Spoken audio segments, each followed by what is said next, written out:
It's New Year's Eve, and I feel like reading a little bit of some stories from a book called Alan Garner's Collected Folktales. For those of you who don't know Alan Garner, he's the man who wrote many years ago The Weirdstone of Brisingamen, and then The Moon of Gomrath, and he followed that up with a book which I think I have here called Boneland.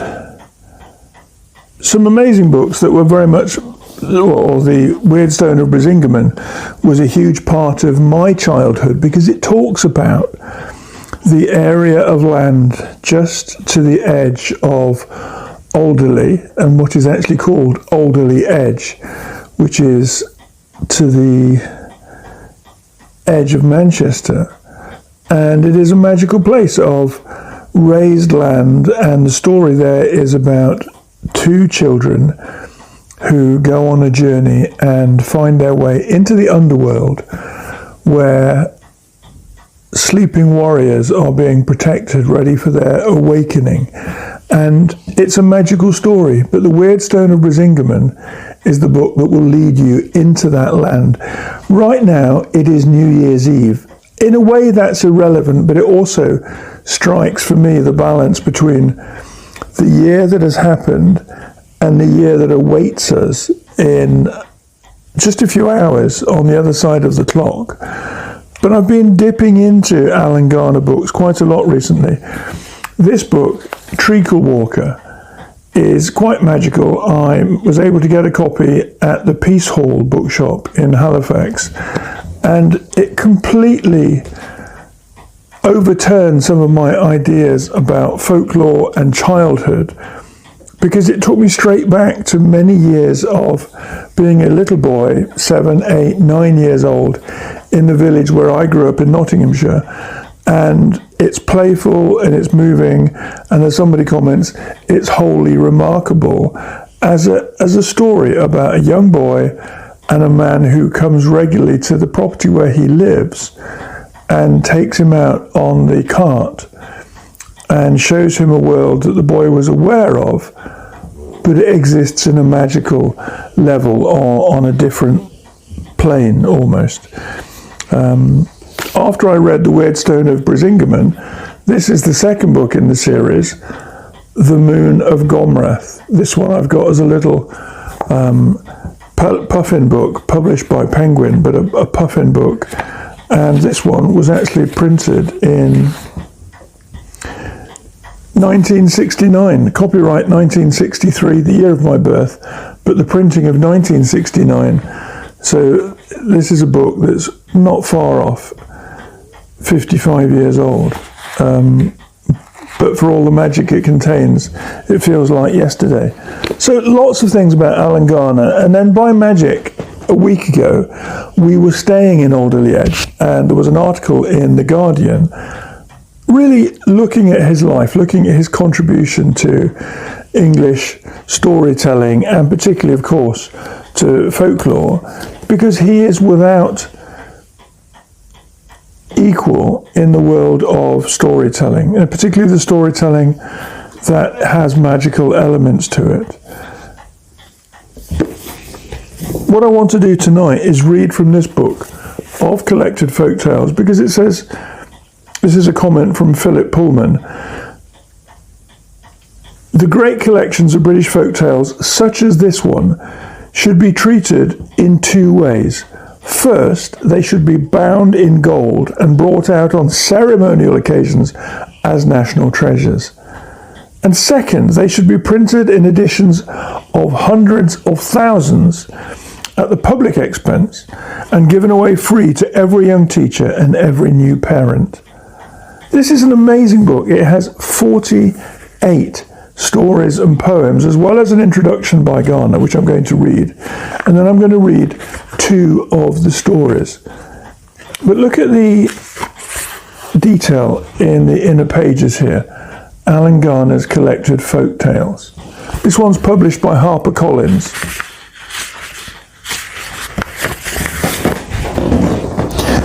Believe the fairy tales. What were the fairy tales? They will come true. This is a common beginning to Russian stories, and it is a wise one. We have always tried to make sense of the natural forces in the world and of the hidden forces in ourselves. Sometimes we give them shapes as gods and devils and spirits. Sometimes we make them into animals. Sometimes we subject them to rules which we call magic. And I would call much of magic, says Garner, the science we have not discovered yet.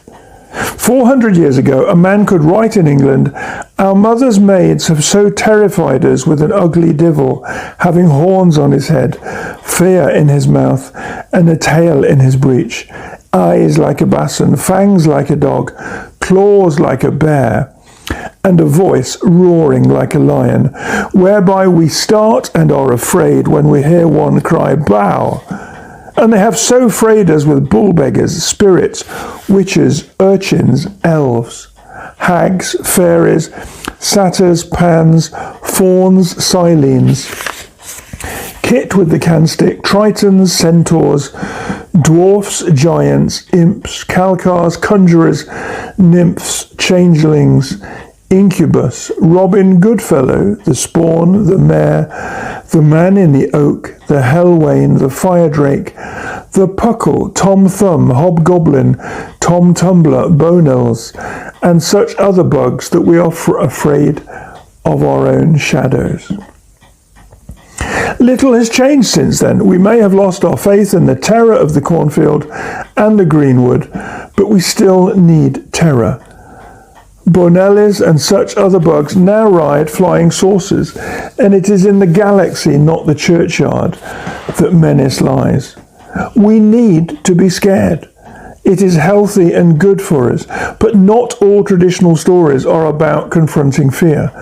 They can show us our humanity and convey a sense of the numinous. Traditional stories may be myth, legend, fairy tale, or folk tale. Each of these terms has a different and technical meaning, but this book, says Garner, is not technical. It is for anyone that loves a story, whether the story be anecdote or epic. I believe that story is at root universal, though it changes with and benefits from its cultural trappings. To test this, I have taken some stories out of their context and put them into the words of my own family, especially into the words of my grandfather, Joseph Garner, who was a smith. In a village, the glow of the dark smithy is or was a place of mystery, a boundary between worlds. What was spoken around the anvil was not spoken in the street. So, having selected and compared written texts, I took some of them back to my childhood and said, "Please, Grandad, tell me this story." And I listened and wrote what he told me.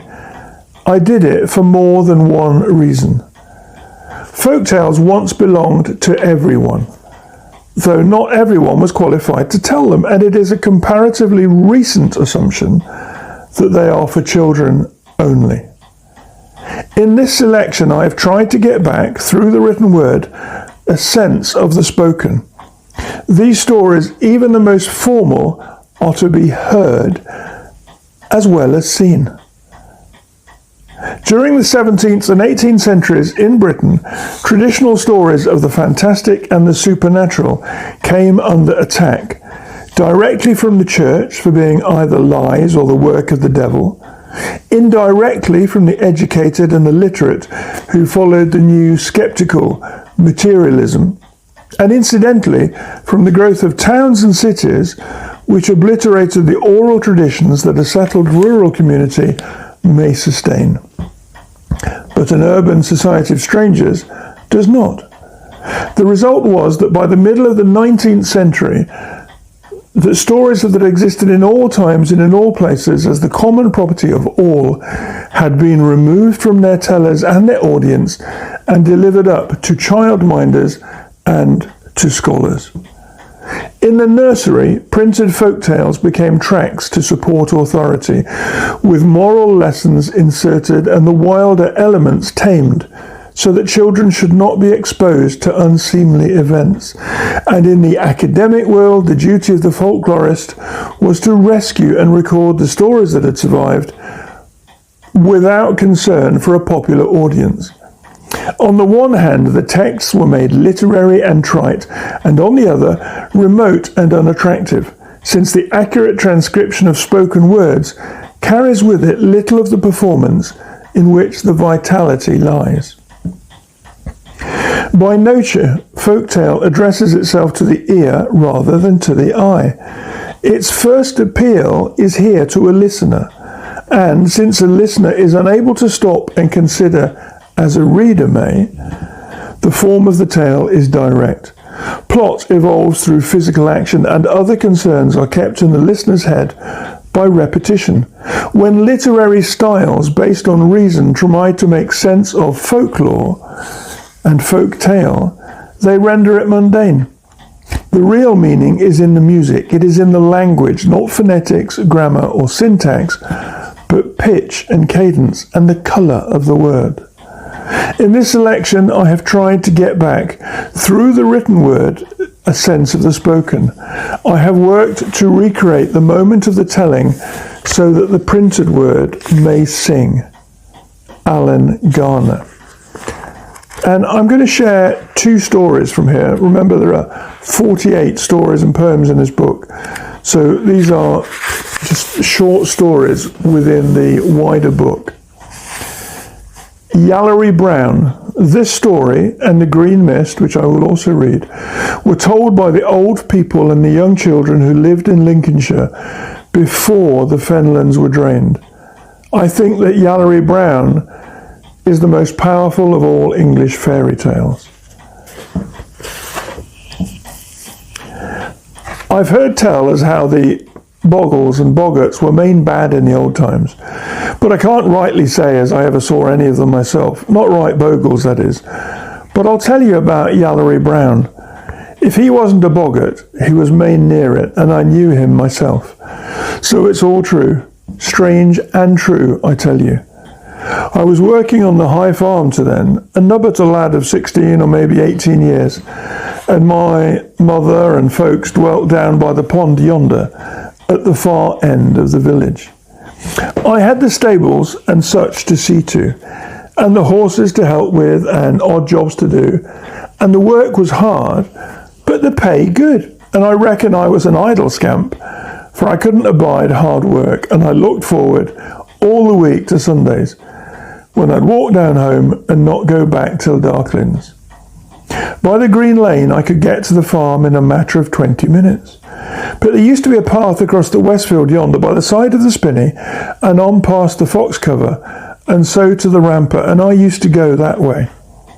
It was longer for one thing, and I wasn't never in a hurry to get back to the work, and it was still and pleasant like of summer nights out in the broad silent fields mid the smell of the growing things. Folk said as the spinney was haunted, and for sure I have seen lots of fairy stones and rings and that along the grass edge, but I never saw note in the way of horrors and boggarts, let alone Yallery Brown, as I said before. One Sunday I was walking across the west field. It was a beautiful July night, warm and still, and the air was full excuse me.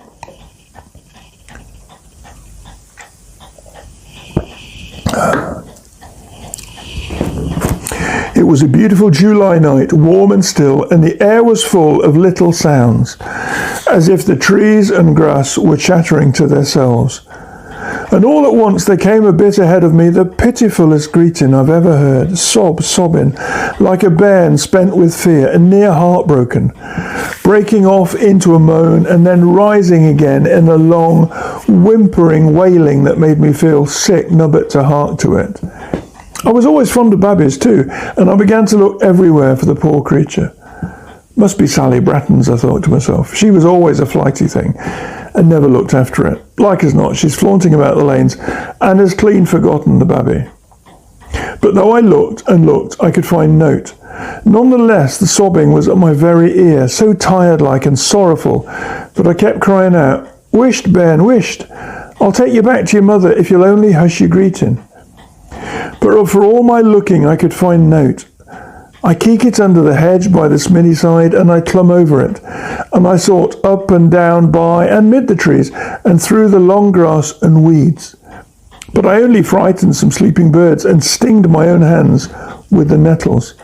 I found note, and I fair gave up to last, so I stood there scratching my head, and clean beat with it all. And presently the whimpering got louder and stronger in the quietness, and I thought I could make out words of some sort. I hearkened with all my ears, and the sorry thing was saying, all mixed up with the sobbing, "Oh, oh, the stone, the great big stone. Oh, oh, the stone on top." Naturally, I wondered where the stone might be, and I looked again, and there by the hedge bottom was a great flat stone, near buried in the mools and handed in the cotted grass and weeds. Of those stones, as we used to call the strangers' tables. The strangers danced on them at moonlit nights, and so they were never meddled with. It's ill luck, you know, to cross the tiddy people. However, down I fell on my knee bones by the stone and hearkened again. Clearer nor ever, but tired and spent with greeting, came the little sobbing voice. "Ooh, ooh, the stone on top." I was misliking to meddle with the thing, but I couldn't stand the whimpering babby, and I tore like mad at the stone, till I felt it lifting from the mools, and all to once it came with a sigh out of the damp earth and the tangled grass and growing things. And there, in the hole, lay a tiddy thing on its back, blinking up at the moon and at me. It was no bigger than a year-old brat, but it had long cotted hair and beard, twisted round and round its body, so I couldn't see its clouts. And the hair was all yaller and shining and silky like a bairn's, but the face of it was old, and as if it were hundreds of years since it was young and smooth. Just a heap of wrinkles, and two bright black eyes in the mid, set in a lot of shining yaller hair, and the skin was the colour of the fresh-turned earth in the spring. Brown as brown could be, and its bare hands and feet were brown like the face of it. The greeting had stopped, but the tears were standing on its cheek, and the tiddy thing looked mazed like in the moonshine and the night air. It was wondering what I'd do, but by and by it scrambled out of the hole and stood looking about it and at myself. It wasn't up to my knee. It was the queerest creature I ever set eyes on. Brown and yaller all over, yaller and brown, as I told you before, and with such a glint in its eyes and such a wizened face that I felt feared on it for all that it was so tiddy and old. The creature's eyes got used to the moonlight, and presently it looked up in my face as bold as ever was. "Tom," it says, "you're a good lad." As cool as you can think, it says, "Tom, you're a good lad," and its voice was soft and high and piping like a little bird twittering. I touched my hat and began to think what I had ought to say, but I was clemmed with fright, and I couldn't open my gob. "Hoots," says the thing again, "you needn't be feared of me. You've done me a better turn than you know, my lad, and I'll do as much for you." I couldn't speak yet, but I thought, Lord, for sure it's a bogle. "No," it says, quick as quick, "I'm not a bogle, but you'd best not ask me what I am. Anyways, I'm a good friend of yours." My very knee bones struck, for certainly an ordinary body couldn't have known what I'd been thinking to myself. But it looked so kind-like and spoke so fair that I made bold to get out, a bit quavery-like. "Might I be asking to know your honour's name?" It says, pulling its beard. "As for that," and it thought a bit, "aye, so," it went on at last, "Yallery Brown, you may call me, Yallery Brown. It's my nature, you see. And as for a name, it will do as well as any other. Yallery Brown, Tom. Yallery Brown's your friend, my lad." "Thank you, master," says I, quite meek-like. "And now," he says, "I'm in a hurry tonight, but tell me quick, what shall I do for you? Will you have a wife? I can give you the rampingest lass in the town. Will you be rich? I'll give you gold as much as you can carry. Or will you have help with your work? Only say the word." I scratched my head. "Well, as for a wife, I've no hankering after such, but they're bothersome bodies, and I have women folk to home as will mend my clouts. And for gold, that's as may be. For, you see, I thought he was talking only, and maybe he couldn't do as much as he said. But for work, there, I can't abide work. And if you'll give me a helping hand in it, I'll thank you.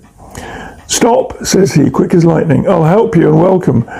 But if ever you say that to me, if ever you thank me, do you see, you'll never see me no more. Mind that now. I want no thanks. I'll have no thanks, do you hear? And he stamped his tiddy foot on the earth and looked as wicked as a raging bull.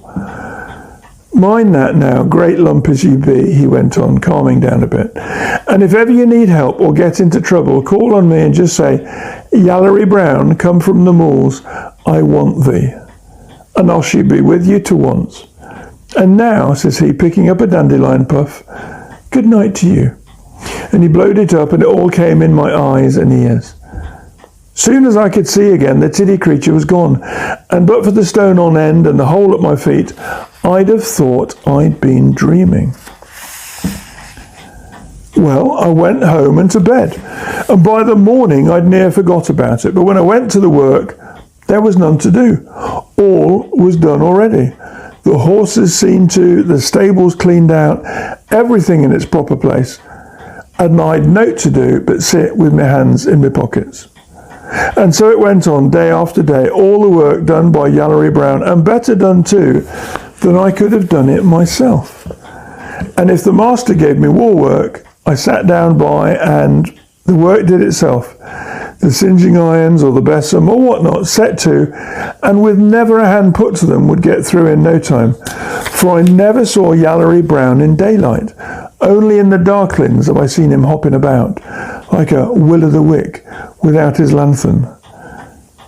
To first it was mighty fine for me, I'd nought to do, and good pay for it. But by and by things began to go arsey-varsey. If the work was done by me, it was undone for the other lads. If the work was done for me, it was undone for the other lads. If my buckets were filled, theirs were upset.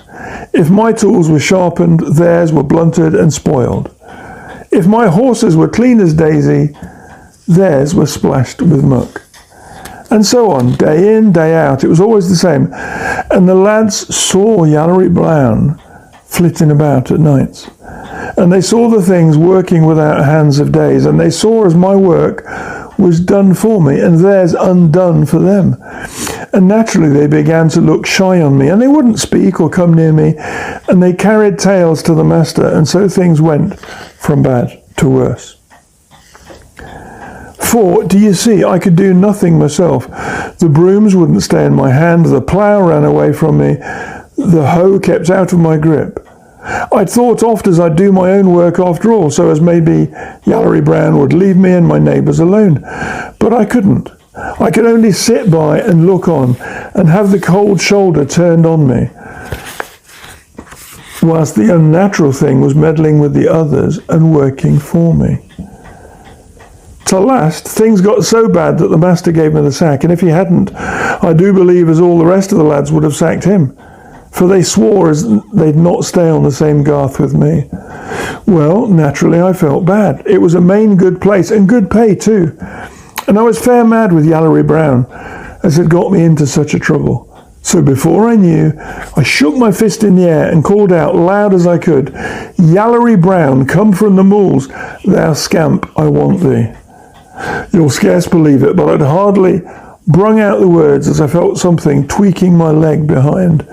Well, I jumped with the smart of it, and as soon as I looked down, there was the tiddy thing, with his shining hair and wrinkled face and wicked, glinting black eyes. I was in a fine rage and should like to have kicked him, but it was no good. There wasn't enough of him to get my boot against. But I said to once, look here, master, I'll thank you to leave me alone after this. Do you hear? I want none of your help, and I'll have no more to do with you. See now. The horrid thing brack out with a screeching laugh, and pointed his brown finger at me. Ho, ho, Tom, says he, you've thanked me, my lad, and I told you not. I told you not. I don't want your help, I tell you, I yelled at him. I only want never to see you again and to have no more to do with you. You can go. The thing only laughed and screeched and mocked as long as I went on swearing. But as soon as my breath gave out, "Tom, my lad," he said with a grin, "I'll tell you something, Tom. True's true, I'll never help you again, and call as you will, you'll never see me after today. But I never said I'd leave you alone, Tom. And I never will, my lad. I was nice and safe under the stone, Tom, and I could do no harm. But you let me out yourself, and you can't put me back again. I would have been your friend and worked for you if you had been wise. But since you're no more than a born fool, I'll give you no more than a born fool's luck. And when all goes arsey-varsey, and everything agee, you'll mind as it's Yallery Brown's doing, though happen you didn't see him. Mark my words, will you?" And he began to sing, dancing round me like a bairn with his yellow hair, and looking older nor ever with his grinning, wrinkled bit of a face. "Work as you will, you'll never do well. Work as you might, you'll never gain out. For harm and mischief and Yallery Brown, you've let out yourself from under the stone." Aye, he said those very words, and they've ringed in my ears ever since, over and over again, like a bell tolling for the burying. And it was the burying of my luck, for I never had any since. However, the imp stood there mocking and grinning at me and chuckling like the old devil's old wicked self. And man, I can't rightly mind what he said next. It was all cussing and swearing and calling down misfortune on me. But I was so mazed in fright that I could only stand there, shaking all over me and staring down at the horrid thing. And I reckon if he'd gone on long, I'd have tumbled down in a fit.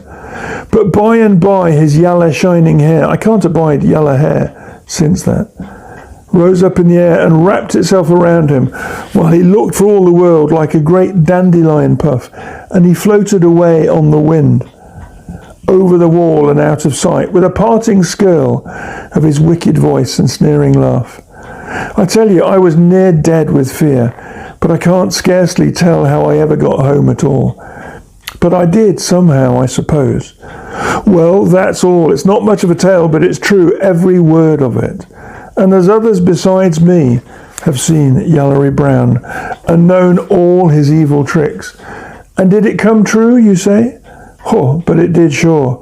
I've worked here and there and turned my hand to this and that, but it always went agee, and it is all Yallery Brown's doing.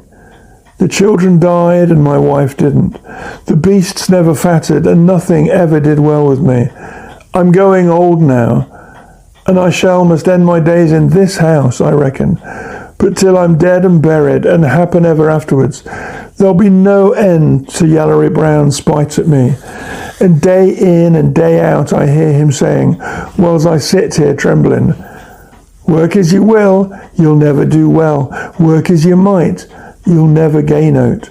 For harm and mischief and Yallery Brown, you've let yourself out from under the stone." A powerful story, and told in a way that Alan Garner was seeing his grandfather tell the story directly to him. His grandfather, the smith who lived in that place between darkness and light. And that's a powerful story from this book of 48 tales. Here's a second one that I'd like to share with you. It's called The Green Mist. So you've heard tell of the boggarts and all the horrid things of old times. You've heard of the voices of dead folks and hands without arms that came in the darklins moaning and crying and beckoning all night through, to loweries dancing on the tussocks and witches riding on the great black snags that turned to snakes and raced about with them in the water. Aye, they were mischancy, unpleasant sort of bodies to do with, and I'm main glad as they were all gone before my days.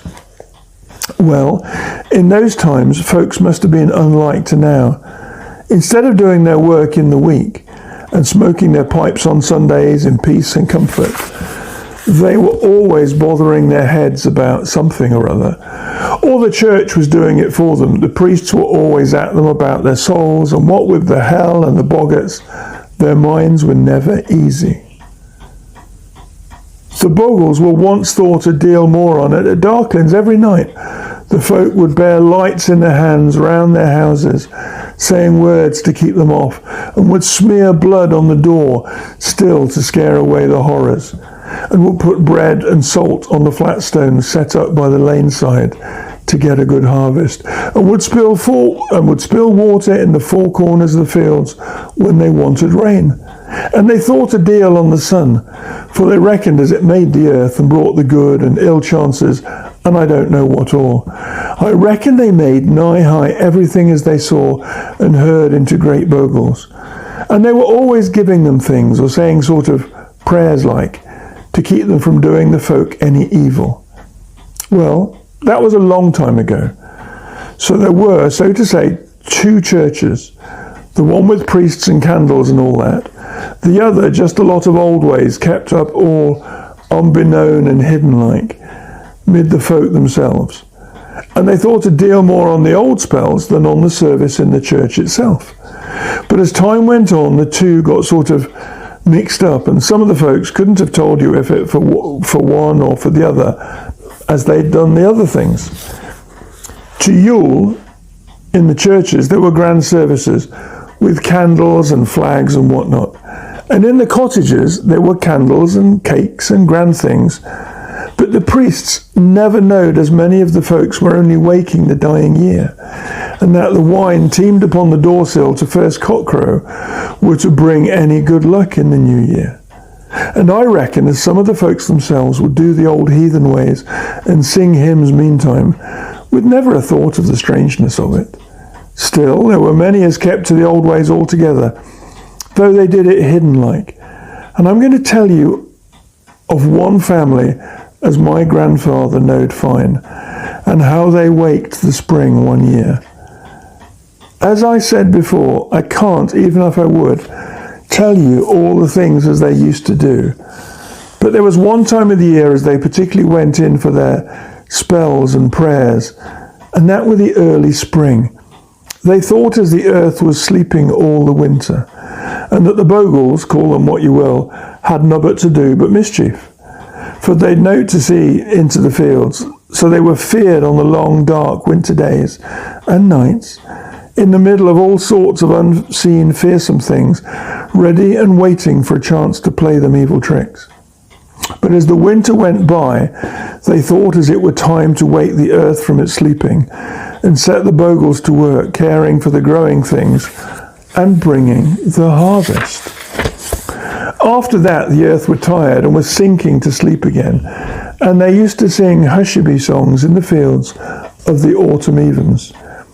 But in the spring they went, the folk did as believed in the old ways, to every field in turn, and lifted a spud of earth from the mools, and they said strange and queer things, strange words, queer words, as they couldn't scarce understand themselves, but the same as had been said for hundreds of years. And every morning at the first dawn they stood on the doorsill with salt and bread in their hands, watching and waiting for the green mist as rose from the fields and told that the earth were awake again and the life were coming to the springs and the seeds were bursting with the beginning of spring. Well, there was one family as had done all that year after year for as long as they knowed of, just as their grandfathers had done it before them. And one winter they were making ready for waking the spring. They had had a lot of trouble through the winter, sickness and what had not been bad in the place. And the daughter, a ramping young maid, was growed white and waffling like a bag of bones, instead of being the prettiest lass in the village, as she had been before. Day after day she grew whiter and sillier, till she couldn't stand upon her feet more than a newborn babby, and she could only lay at the window watching and watching the winter creep away. And, "Oh, mother," she'd keep saying over and over again, "if only I could wake the spring with you again. Maybe the green mist would make me strong and well, like the trees and the flowers and the corn in the fields." And the mother would comfort her like, and promise that she'd come with them again to the waking. and grow as strong and straight as ever. But day after day she got whiter and wanner, till she looked like a snowflake fading in the sun. And day after day the winter crept by, and the waking of the spring was almost there. The poor maid watched and waited for the time for going to the fields. She had got so weak and sick that she knew she couldn't get there with the rest. But she wouldn't give up for all that, and her mother must swear that she would lift the last of the doorsill at the coming of the green mist, so as she might toss out the bread and salt on the earth her own self, and with her own poor, thin hands. And still the days went by, and the folk were going on early morns to lift the spud in the fields. And the coming of the green mist was looking for every dawning. And one even, the lass, as she'd been laying with her eyes fixed on the little garden, said to her mother, "If the green mist doesn't come in the morn's dawning, I'll not can wait for it longer. The mools is corning me, and the seeds are bursting as will bloom over my head. I know it well, mother, and yet, if I could only see the spring wake once again, mother, I swear as I'd ask no more than to live as long as one of those cowslips has come every year by the gate, and to die with them, the first of them, when the summer is in." The mother wished the maid in fear, for the bogles and things as they believed in were always gain hand, and could hear oat as was said. They were never safe, never alone, the poor folk to then, with the things they couldn't see and couldn't hear all around them. But the dawn of the next day brought the green mist. It came from the mools and happed itself around everything, green as the grass in summer sunshine, and sweet smelling as the herbs of the spring. And the lass was carried to the doorsill, where she crumbled the bread and salt to the earth with her own hands, and said the strange old words of welcoming to the new spring. And she looked to the gate where the cowslips grew, and then she was taken back to her bed by the window, when she slept like a baby and dreamt of summer and flowers and happiness. Whether it was the green mist as done it, I can't tell you, but from that day she grew stronger and prettier than ever, and by the time the cowslips were budding, she was running about and laughing like a very sunbeam in the old cottage. But she was always so white and wan, while she looked like a will-o'-the-wyke flitting about. And on the cold days, she'd sit shaking over the fire and look nigh dead. But when the sun came out, she'd dance and sing in the light, and stretch out her arms as if she only lived by the warmness of it.